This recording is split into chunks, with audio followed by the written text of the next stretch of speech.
We are trying to capture elk using a net gun from a helicopter.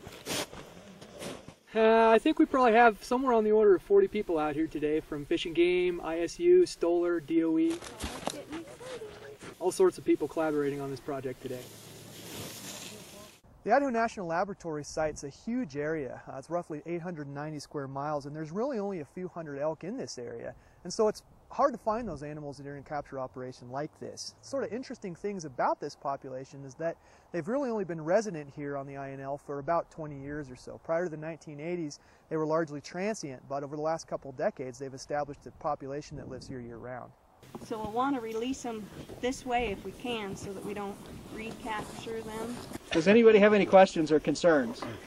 It's pretty labor intensive, absolutely. For anybody who's not done this before, stay with somebody who has. We got 3 people flying around in the helicopter, the pilot, the net gunner who sits on the right-hand side of the helicopter, and then a mugger. And the rest of the crew around the corner here, we got a couple elk spotted. We find a herd of elk. The pilot tries to kind of haze them in the direction of one of the ground crews that's situated in this 200 square mile area, and the net gunner fires a big net over the top of the animal. It gets tangled up in the net and stops.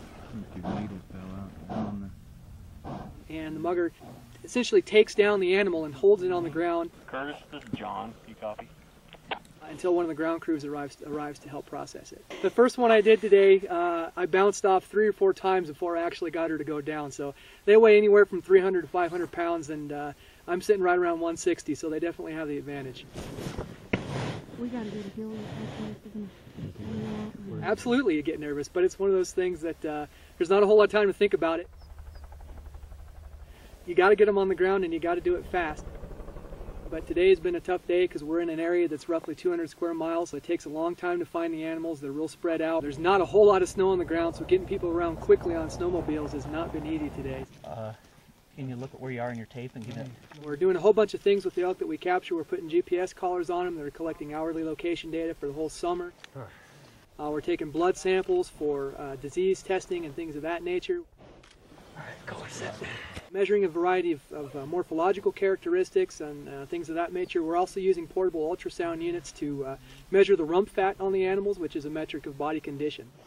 You got it. Just the collars for this day cost almost $30,000, and the helicopter cost close to $10,000. So it takes a lot of money to do an operation like this, for sure. Funding for this project was actually provided by the Department of Energy to SM Stoller Corporation through their Environmental Surveillance, Education, and Research program. And then Stoller uses some of that money to fund research projects that are conducted by people like myself from a variety of different universities. Now, in addition to the funding, though, an operation like this would be impossible without the help of an organization like the Idaho Department of Fish and Game. There's just a huge number of people and a huge amount of skills that have come together today to make this project a success, and we wouldn't have been able to do it without them. Now, we're only putting GPS collars on female elk today because females represent the reproductive component of the population, and as a result we're really only interested in evaluating and understanding movement patterns and resource selection and behavior of those particular individuals. Capture myopathy is probably the #1 source of mortality in capture operations like this, and that results from overstressing an animal.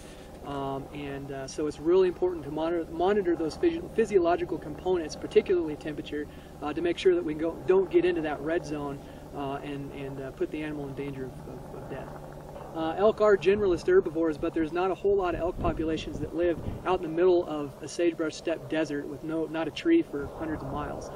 So it is a pretty unique environment, and that's actually a pretty important component of the project, is comparing these animals, the data we collect from these animals, to data that I'm also collecting from a population in northeastern Oregon in more classic mountainous forested habitat. Okay.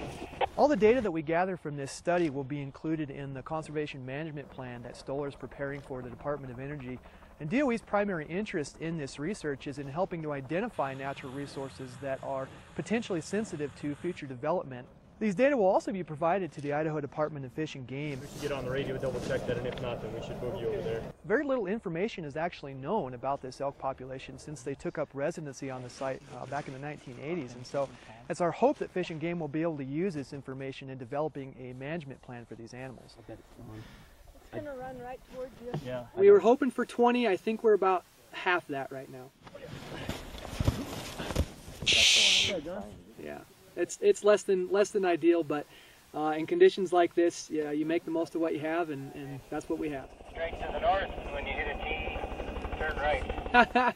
It's had its ups and downs. It's been one of my most exciting and most stressful days all wrapped into one. Do we have any elk that are left on the ground that need an ultrasound? Ready?